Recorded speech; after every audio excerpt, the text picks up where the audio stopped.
Hello and welcome to John's Author Diary for the weekend in August the 18th, 2019. I went on holiday this week. If you listened to last week's episode, then you'll know that it's not been an easy couple of weeks. So I spoke about how my dad died last week and I guess his legacy, and all it's done is made me more determined to be a better dad for my son. And so I had a really good week away. We went to Northumberland, a place called Beadnell. Now, I love the Northumberland coast. It was going to Holy Island, I think it was in like 2011, something like that, that inspired me to write my Ravenglass Chronicles series. So that's a series that's been bubbling in my head for a long time.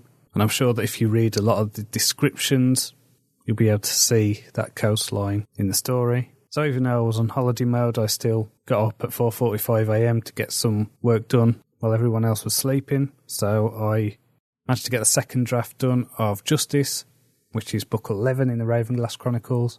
I felt like I've been with this story for ages, this particular one. I think just because of the summer holidays and the fact that I've not been drafting any of the other ones. So I've just finished working on draft 3 of chapter 1. So I'm going to keep getting up, keep doing that. It's still summer holidays for another few weeks. So I just need to keep plodding along with that. So as well as that, I have also been starting to plan out what's going to be a bit of a flagship series. So I've decided on my genre, I've decided what I'm going to do. I know my head's been all over the place, flipping between different genres, but I am going to stick to fantasy.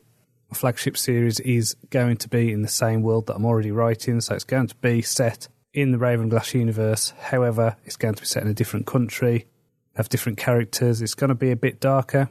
It's going to be focused on a pair of best friends who are street kids. They're thieves, but then they become assassins, so it's about their journey. I've outlined the prequel, so this is a story that I'm really excited to get into.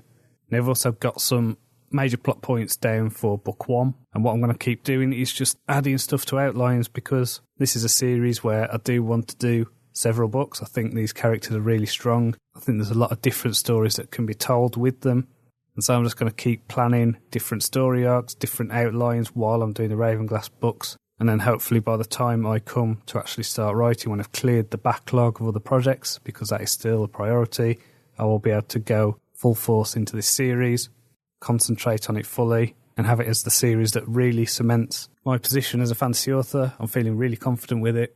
I feel like the story is there already, and I think it's one of those things where it's both familiar enough and original enough to be attractive to readers. So that's my hope, anyway. I've been reading I Shall Wear Midnight by Terry Pratchett. I'm about halfway through that. Great book. Really like the Tiffany Aiken stories. I think they're some of his strongest in terms of writing and emotion. And so I'm probably going to get that done over the next few days, get that finished. So I would really recommend that. I'd recommend all of Terry Pratchett's Discworld books, to be honest. Apart from maybe Eric, which was a bit crap. So I've been carrying on posting Wizard of the Wasteland, the rewrite, onto Patreon. They can read the first chapter for free. That's available to everyone. I've also been posting some short stories and articles. And obviously you get access to my author diary earlier. So please do go to patreon.com/JohnCronshawAuthor. And for just $1 a month, you can support this podcast. You can support my work. And you can get access before anyone else to the Wizard of the Wasteland rewrite. And finally, I just want to say thank you to everyone who reached out to me through emails and DMs last week. I know I responded to everyone in person, but it means a lot to know that there's people listening and that the issues that I talked about are important.